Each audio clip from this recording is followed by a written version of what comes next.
when you have a well-oiled campaign that does the work for you, you get to go do other Yes. things. And that's okay. You can love your business and be really good at it, but it's totally okay to go do other things. Hey there, CEOs. My name is Brandee, and I am on a mission to help you, the wedding industry entrepreneur, to build a profitable business that you love that does not require burnout, overwhelm, and your constant attention. Welcome to the Wedding Pro CEO podcast. Is organic marketing enough, or do you need to pay for advertising? Back when I started Blush almost 16 years ago, paid advertising through publications was really the only way to get yourself seen beyond your local market. Now we have Instagram, TikTok, Pinterest, Facebook, LinkedIn, and the list goes on. We can do organic marketing through a myriad of ways, but organic marketing takes a significant amount of time, right? We all know Instagram. Right. But we have other options. On today's episode, I'm talking with Mark Chapman. He is going to tell us all about the power of Google Ads.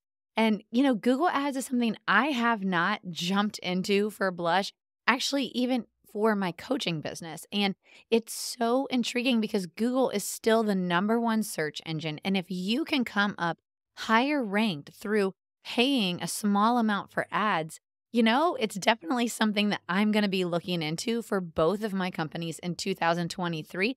And I know that there's so many of you who also want this information. I know you're going to love today's episode. So let's get right into it with my guest, Mark Chapman. Mark, I'm not sure if I can describe in words exactly how excited I am for today, but this is a topic I literally know nothing about. And so when I saw your topic come up, I was like, oh, yes, this is going to be a good episode. So thank you so much for being here. Absolutely. I'm so excited to be here, and I could talk about Google Ads all day. We won't. We'll keep it short, but there's so much to Well, share. maybe we'll have to do a couple parts of it because I'm sure that there's more to this than what we'll be able to even put a dent in today. But we, just like you said, are talking all about Google Ads today and how wedding industry entrepreneurs, wedding businesses can really take advantage of this marketing strategy. And really so few of us in this industry do, myself included. I mean, I've had a wedding business for 15 years. We've literally never even considered running Google Ads because it's so overwhelming. Yep. But it can be so helpful. So before we dig too much into that topic, will you just tell everybody a little bit about your background and kind of how you even created the I Do Society? I will. It's a fun story. So in the early 2000s, I was a wedding photographer, and I'm an overachiever. So I wanted to do everything amazingly well. And I got really Okay. involved in my business community to make sure that everyone in the world around us knew that our wedding photography studio existed. And I was involved in Okay. the Chamber of Commerce and BNI and all this stuff. And in 2009, I won this award for Member of the Year of the Huntington Beach Chamber of Commerce for my contributions to the community. And like everyone knew about me. And it was really Okay. exciting. But I came home from this like award ceremony and I had all these plaques, like the mayor had signed things and the state assemblyman. And I came home to my really crappy apartment and realized like, like I'm kind of poor still. And like everyone knows about me. And I'm like, something's not working. Like, how can I be working 7 days a week? The reason I share that and the end of that story is that I realized I was working to communicate with the wrong people. I just need to focus on couples. But I was thinking like, oh, if everyone knows about me, they're going to refer all the couples that want to get married Right. or are getting married to me. But that wasn't it. And so I got involved in taking a Google Ads class. And this was before Facebook Okay. ads existed, before TikTok even existed. And I got really good at Google Ads. And before long, I kind of had to make a decision if I was going to just focus on helping people with their Google Ads or continue being a wedding photographer. And I chose to continue Okay. helping people with their Google Ads. Fast forward like 15 years later, I now have the I Do Society, and all we do is help wedding businesses with advertising using our industry experience as well as our ad platform experience and putting those two together. Wow. That is an Yeah. interesting story. Yeah. My favorite part, I have to say, is that I think a lot of people go through what you just described. You can get all of these awards and you can be so well known in your industry, but somehow still be like, but the money in the Yeah. bank doesn't show that, right? And that's Right. ultimately what is important about being a business owner is being able to support yourself and to be able to grow your profitability. Yeah. Yeah. You can love what you do all day long, but if you're Right. not making money at it, like, you should be doing something else. Like, why am I not David Tutera? Like, how do I and I think that there's a solution to that. For me, the solution was advertising, which I never would have picked that, but it was.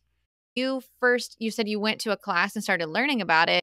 I guess what led you to that thought Yeah, to like, why start Google taking Ads? classes on it? Yeah. Perfect question. So someone I knew in the Chamber of Commerce had a printing business where she printed like banners and signs and things. And she was like, it's like someone put Google ads together for me. When the Google ads are running, my phone rings. And when the Google ads are not running, my phone doesn't ring. And I was like, I don't Interesting. know. I'm going to call BS on that. but then I dug a little deeper and like, it was true. And so I was like, well, I guess I better figure this out. And so, Yeah.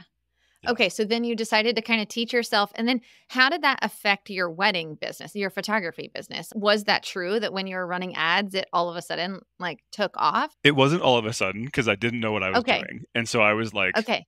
just too technical and deep in there, but, like, I was just not doing it correctly, but Okay. I didn't give up on it and spent a Hmm. bunch of money, wasted a lot of money, but I didn't give up on it, and I then know I that remember, feeling. like, the day that someone called, like, "I found you on Google," and I was like, Wow. I was like, "Oh my god." And which is It's funny because you working. shouldn't be like, "Oh my god," but, like, because that's the whole point of it, but it did work, so yeah. That's so funny, and I'm excited to dig into this from the wedding business perspective. My educator brand, we do run Facebook ads, and I Cool. do find it so funny when you realize, like, someone actually found me from an ad, and you're like, Yeah. That's so exciting." So I do think that's actually a really fun feeling, even though, right, they should be finding you from the ads It you're running, shouldn't be right? a That's the whole point. surprise. Yeah. Right. Then you had that first person, then as you tweaked and got better at it, how did you find that it changed your business? Like, genuinely, do you feel like it was a trajectory of really growing your photography business? It was, and I should say, so it was my sister's photography business. She owned it, and I was working for her, but Okay, I was kind of like, got it. helping her grow in that capacity. So it was our family business, and it changed our business because my sister was also doing like chamber of commerce things and Okay. out there, and we got to not spend our time doing that and do other things with Yeah. our time. I don't Okay. know if you probably experienced when they start their business that you really work 7 days a week, and you're like, okay, I'm going to hustle, I'm going to do Yeah. this, but you shouldn't. And I thought that was a Right. badge of honor to have to work all the time. I was like, "Oh, I must be really important." But then, like, you look at your Yeah. bank account and you're like, "No, not so Yep. important."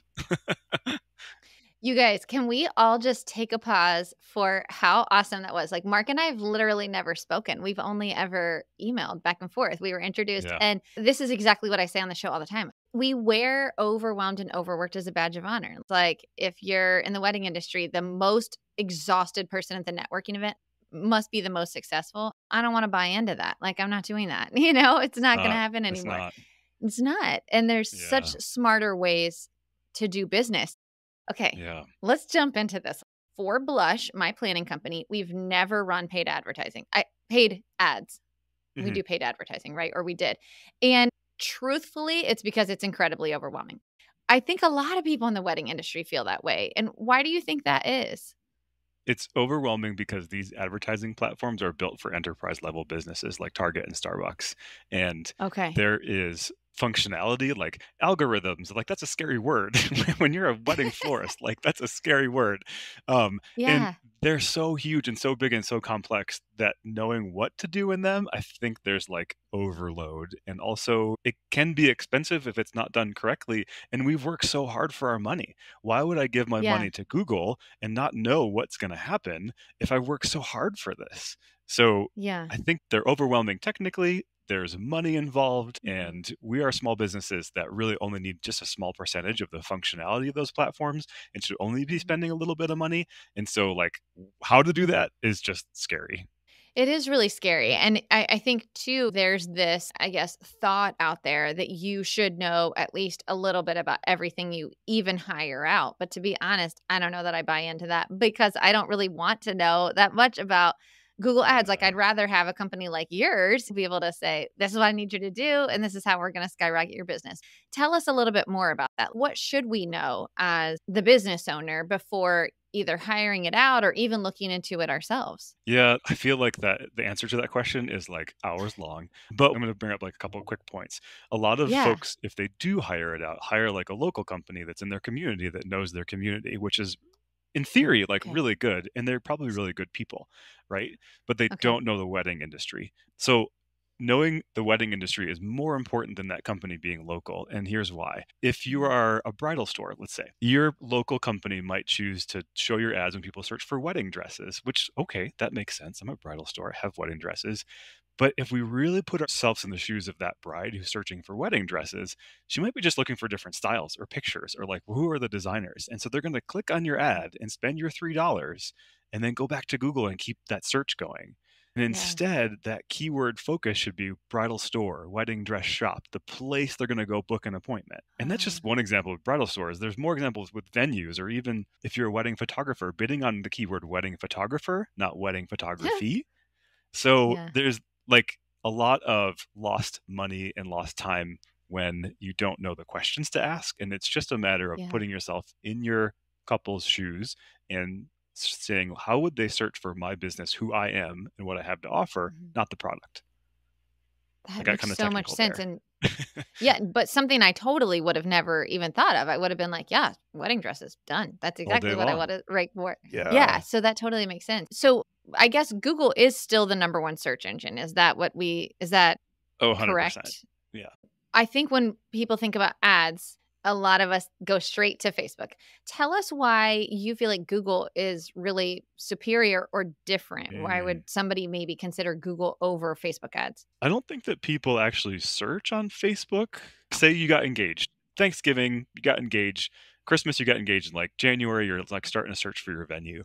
I don't know that Yeah. people go to Facebook to search for a venue or to find out like, we'll use a bridal store example. You don't go to Facebook to find a local bridal store. Like you go to Google because you want to look at a Google map and find out, okay, what bridal stores are in my city? And so just by the Right. nature of what Google is, it's where people go to begin their journey and being present when Mhm. they're beginning their journey and finding out about you first. Even if they don't like convert right away, they don't click on your ad and book a tour right away. They know who you are and they'll come back. Yeah. That's so true. Absolutely. Because you want them to see you in as many places as possible, especially when they're first beginning that search, Yeah. right? Like that's so, Yep. so important. Okay. So let's say that I want to start running Google ads. Where would you even begin? We'll talk about money. Everyone in listening is probably thinking like, how much do I spend? Always. Yeah, we're just gonna go right there because that's Okay. the question. So if you're starting Google ads, it's important to have a little bit of money to work with because when you run ad Okay. campaigns on Google, Google gives you all this data. You get to see what people typed into Google to trigger your ad and clicked on your ad. You get to see where people are that clicked on your ad. You can see how many people actually called you from your Google ad. So you need a little bit of data to find out what's working and what's not working. And a great place to start is having a budget of about $500 a month. No matter what your business Okay. is, whether you're a big wedding venue or a small one man show wedding photographer, if you allocate $500 a month, you're going to get a whole lot of people to your website. And I know that Okay. seems like for some businesses quite a bit of money to spend, but if you don't spend a little bit of money, you won't get data to work with. Okay, so $500 a month to start. And do you think that is a healthy budget or an applicable budget long term? Or when you say to start, what does to start look like? That's a great question. So, if you're maybe not in a major metropolis, you might stay at $500 a month. Really, it all comes down to like how many phone calls am I getting from this? And some people, I know actually I was talking with a DJ recently who was like, I want to book 15 more events next year. I don't Mhm. want to like go crazy next year. And that's okay. So, Yeah. like, you can take that little bit of money and spend it and then maybe even turn it off if you're booked up and you're good. Okay. Um, Yeah. so there's no wrong answer. It's a lot based on data. Okay. Well, if you can figure out what the conversion is, right? Once you kind of Mhm. play with the data and you start to see what works, if you know that for every dollar you put in, you get two back, you Right. would just put a whole lot of dollars, right? It is. Google gives you a ton of data. You can measure how many phone calls, how many people filled out the contact form on your website, how many people booked a tour, how many people booked an appointment. And the measurement is it's not perfect because there's a lot of privacy laws in place which are really good for consumers and so the data is not perfect, but at the end of the day you can come away with an idea of like what did I get from this money that I spent? And us as small business owners too, like we know when the phone's ringing, and usually if it's a referral from someone who's worked with us in the past, they come in like, "Oh, Brandee referred me and I'm so excited to be here." And they say that first thing. But then you get these Right. like colder calls from Google where they're like, "Hi, what's your packages?" or "What do you have? What dresses do you have?" or whatever. Right. And like, "Oh, Yeah. this person doesn't know us." And that's okay because it's an opportunity Yeah. to teach them and convert them. So just being a small business, which most folks I'm sure who are listening are, like, know that rhythm of the phone and what people are talking and asking about on the phone.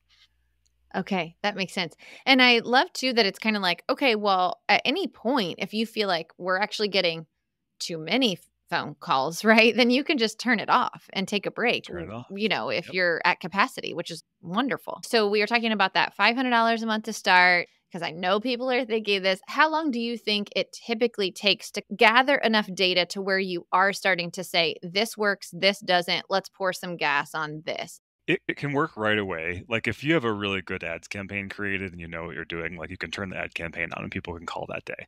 But if you're doing Wow. it yourself, there's a lot to learn, and that's okay. And it's totally okay to do it yourself and go through that learning journey. So I would say, like, give Sure. yourself a couple months, like 3 months, Okay. to start figuring things out.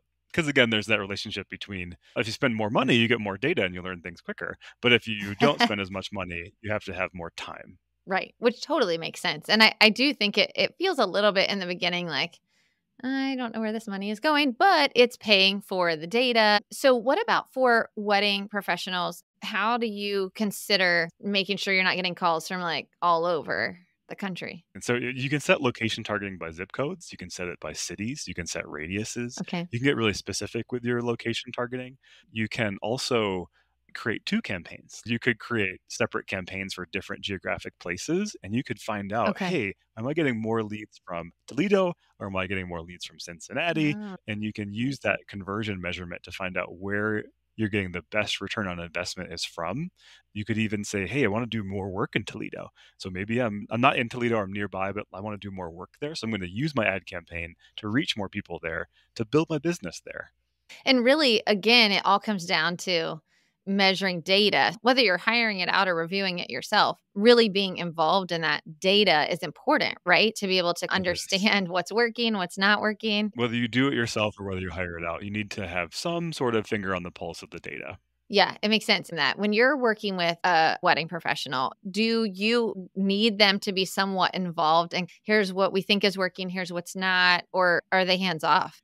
They're more involved in the beginning. I always share with folks when we get started, like, we're going to need some time and attention of yours. And that's going to be really well invested time and attention. And then it'll get easier and you'll get to know your business as it goes on.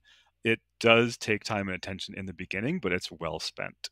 Yeah, that makes sense. So, what would you say, Mark, are a couple of components for a great ad campaign in Google? Okay, one super important component, if you can do it, is to have an offer with your ad campaign. I'm going to give Okay. an example. So, if you're a wedding venue and you're running a Google Ads campaign and you want to reach couples who are searching for a venue in your area, say you're an outdoor wedding venue, like outdoor wedding venue, get $1,000 off your booking. That's your ad. People are like, "Ooh, Yeah. $1,000 off. I like saving money." And they Done. click on that ad and they go to a page on your website about your venue and about how to get that $1,000 off. And you say, "Put your name and your Okay. email address in here. You'll be eligible for the $1,000 off. There's no commitment to book our venue, but if you want the $1,000, you put your name and your email address here." And pairing that search intent with that offer and that landing page generates a lot of leads and a lot of quality leads too, because you might be targeting the right zip code. Maybe there's an affluent Yeah. zip code that you want to target in your area. You're targeting by age range. You're targeting maybe by income level or gender or things like that. So you're targeting the right audience and then you're offering them something that will make their life easier. And you're giving them a way to get that by putting their name and their email address in. And bada bing, bada boom, you have some leads. That makes total sense. Have you ever seen it work if you give away something, like, in addition to instead of a discount? Does it work as well or not necessarily? Like, you could get RSVP management with your event management package. It really depends on the business, and there's no wrong answer to that question. It's something Okay. that's worth Okay. testing. What we have found is Yeah. that People are really motivated by money, whether you're an Yeah. affluent person or not an affluent person, like you're motivated by money either way. So if you Yeah. are offering something that's an add-on, communicating the value of that add-on with a dollar sign oftentimes helps people really wrap their mind around it emotionally and in their pocketbook, Yeah. and it can't hurt. Yeah, I could see that. Okay, I love the idea of having the offer. Would you then suggest nurturing them in an email sequence, or what is the purpose of having that email? Definitely. You're gonna nurture them in whatever way you're gonna nurture them, and this is where the ad Got campaign it. kinda drops off its work. But sometimes there is a way to use these email addresses and names in a remarketing capacity, because you can Okay. upload email lists to Facebook and Instagram, and you can target folks, by their email address there. So, that's definitely something that we love, love, love doing, but you need quite a few. You need, like, a couple hundred to be able to remarket with them afterward.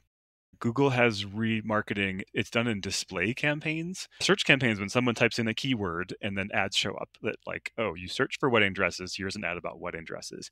Google has Okay. what's called display campaigns, and those are those super annoying ads that show up all over the internet when you're like reading a news article and there's an image there and you're Right. like, nah. You actually can do remarketing with Google ads. And a lot of people just are so over advertised to and they feel an aversion to it, and that's okay. But Yeah. if you do something that is like clever and helpful for people in that remarketing ad in a display scenario and you're not annoying them, you're like, hey, helping them make their life better, it can actually work out really well. Okay. Is there anything that they should be doing in the meantime organically that would make the ads work better? So there's two answers to this. Your organic SEO, where someone may like work on keywords on your website and things like that, it is completely Okay. unrelated to your paid ad campaigns. Google has Oh, done a whole lot of work to make sure that if you're paying for ads, it doesn't mean that organically you're going to do any better. okay. They don't want that to happen. But there's Ah, one bridge here. This bridge is your Google My okay. Business listing, especially if you're a local business with a place on the map where people come to you. You can link your Google My Business account with your Google Ads account. And then magically, when people are searching and looking at the map, your business gets promoted in a way that doesn't even look like an ad. And all of a sudden, people are all over your Google My Business. And it's fascinating because I feel like it's borderline breaking, like, advertising laws, but But but it I doesn't look want like an in. ad. Exactly. As a small business, it's gold. It's absolutely gold, and that's one of the biggest pieces of value that Google Ads can deliver if you have a location. So it's really helpful to Yeah. link those 2 things together. So the long answer to your question is making sure your Google My Business account is all Yeah. set up and ready to go and looks good. Oh my gosh. Okay, so do you have maybe a couple of tips that you could give us for the Google My Business listing? Yeah. First, make sure all the bits and pieces, like your website link is correct, your phone number is correct, Okay. which sounds like patronizing, but like sometimes it just isn't and you No. forget and like I mean, how often do you go into it yourself? You don't, right? And exactly. then yeah, so okay, so Exactly. making Right. sure just your basic information is correct is helpful. Yep. And then taking control of the photos that are on your Google My Business listing. Like other people can post photos, but you can also post photos. So make sure that Okay. there are images there that you want people to see. This is a lot easier for like a venue or bridal store because you have like a place or a product. But let's say you're a photographer or a DJ or someone else, you could post photos of yourself with your couples. So people see, okay, this Oh, is a DJ with the bride and groom, and they get the idea, the visually that connects, like, who is this? Oh, this is a fun person. I like them. There's warm, fuzzy feelings already. Doing as much as you can to get a lot of Google reviews, it can be kind of like okay. a mind numbing exercise. Be always chasing people down and asking them to review. But the number of reviews makes a difference. And so don't worry too much Yeah, about the bad ones if you can get larger quantity of good ones as well. that makes sense. Is recency of reviews important as well? I'm so glad you asked because yes, right? I got married in 2019 and like, oh, well, that was before the world went to Right. I don't remember even what I was looking up the other day, but I went to look at the reviews and none of them were within the last 3 years, and I was like, "Is this place even still open?" I'm not sure. Like, it made me think maybe it wasn't. And then I wanna pop back to photos for just a second when you said you can and should control the photos. We didn't really go Google ourselves very often, right? And so Yeah. we found out from another vendor, that the photo that came up on our Google My Business was one that one of our couples posted, which we appreciated, but really wasn't our style at all. It wasn't necessarily our niche. And Right. so he's Yeah. actually the one that emailed us and was like, "Hey, you might want to check your listing." And I didn't even realize that you could control which photos really come up first. Yeah, I'm so Yeah. glad you shared that real life example because it's just a matter of going and checking on your stuff. I have a like recurring task on my like project management software to go and look at our things once a month. I look at my website once a month. I look at our Okay. listings once a month. And this is not Google Ads strategy, but it makes a difference because sometimes we forget. And I test the forms on my website and things because it like if we don't do that and we're paying Google $500 a month to get people there and like, Right. why isn't it working? Well, it's not working because your form doesn't work. That's really important. I also think before you start pouring money into ads, and by pouring, that's obviously it can drizzle or you can just let it overflow. I love But it. before you put Drizzle. any money into ads, I think it's really, really important that you do exactly what Mark just said, which is to go check that everything's working and that your funnel is correct. Go through your funnel as a customer, fill out the form, go try to use your calendar link. Make sure that everything's working and making sense, because if you just start pouring money to something that's broken, it's not going to work. So you might as well check that first before you start running ads. Any other tips, Mark, that you want to share with our listeners about the possibility of running Google ads? Yeah, my last tip is that there are a lot of like automations and functions that Google offers for small businesses. And the Okay. word that bounces around, if you see this, you might even be in like your Google My Business account and see smart campaigns is the phrase that they use. And avoid those like the plague. Smart campaigns are Google's way of like taking some money from you and making you feel good about thinking you're doing something, but it's automated and it's not based on a human's understanding of the wedding industry or your business. And if someone is running ads for you and they're like a local business or whoever they are, ask them what Yeah. type of campaign it is and ask if you can go in the account and see and find out, is this a smart campaign? Because sometimes these local companies are, well-meaning and they might do SEO and paid ads and web development and all the things, but they're not really good at any of them. And like their checkbox for Google ads is, oh, I'm just going to run a smart campaign because Google's going to take care of it for me. It's a guarantee of wasting money. So do a Oh, real search campaign, an expert campaign. okay. And if you can't put the time and money toward it right now, that's okay. Mhm. Save up or wait until you can do it correctly. Yeah, absolutely. And we've been talking also a lot about budgets on the podcast here in this final quarter, as we should all be budgeting and making our budgets for next year.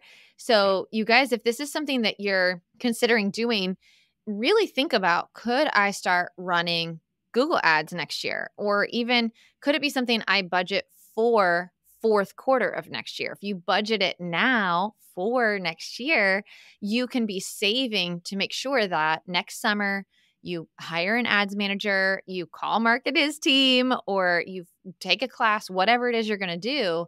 But that if you budget for it now, then it's not this, oh, I wish I could have done that. Like, plan now for the future if you don't have the money now. I mean, I could be wrong about this, but I would think fourth and first quarters would be like the gangbusters time to run ads. Would that be accurate, Mark? For the wedding industry, first quarter, definitely. What's fascinating about Yeah. Google, though, is like if someone's searching on Google in July for a wedding venue, listen, they're Yeah. still searching for a wedding venue. And because there's like ups and downs in that volume, sometimes you can spend less if you want to spend less. But first quarter is a really Yeah, important one. that makes sense. And then one last question to kind of button it up, just because I'm super intrigued by this. I'm sure there's someone out there listening going, Brandee, ask this question.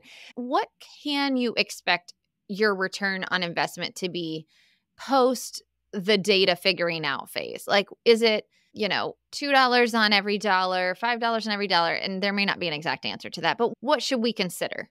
So I would say like if you could shoot for like a $20 cost per lead, Okay. and when it's a quality lead, you can turn that $20 into a lot of money depending on I what your mean, business is. right. Because you're literally saving so much time. Google Ads in your website are doing the work for you, and that is so Right. powerful, where you get to go spend time with your kids. It all kind of circles back to my story in the beginning. When you have a well-oiled campaign that does the work for you, you get to go do other Yes. things, and that's okay. You can love your business and be really good at it, but it's totally okay to go do other things.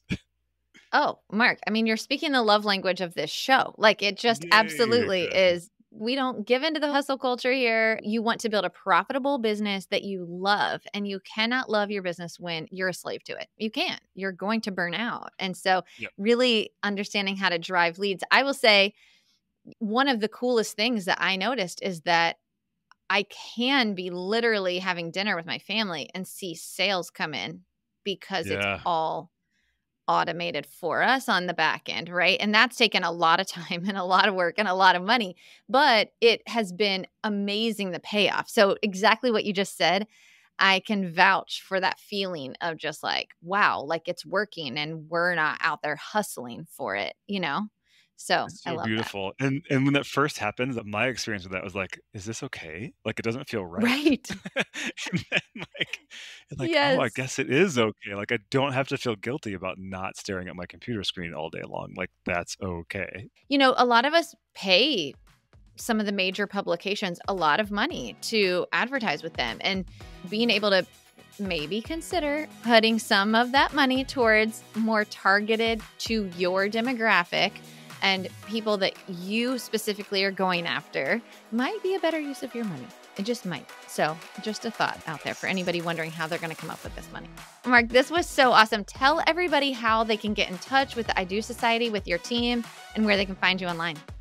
Yeah, it's the idosociety.com. It's got all the information about how we help businesses and our focus on advertising. Just visit the website and have fun and journey and explore there.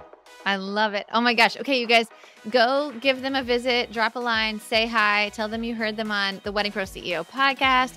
And Mark, thank you so much for being here. This was great. It's my pleasure. I loved it.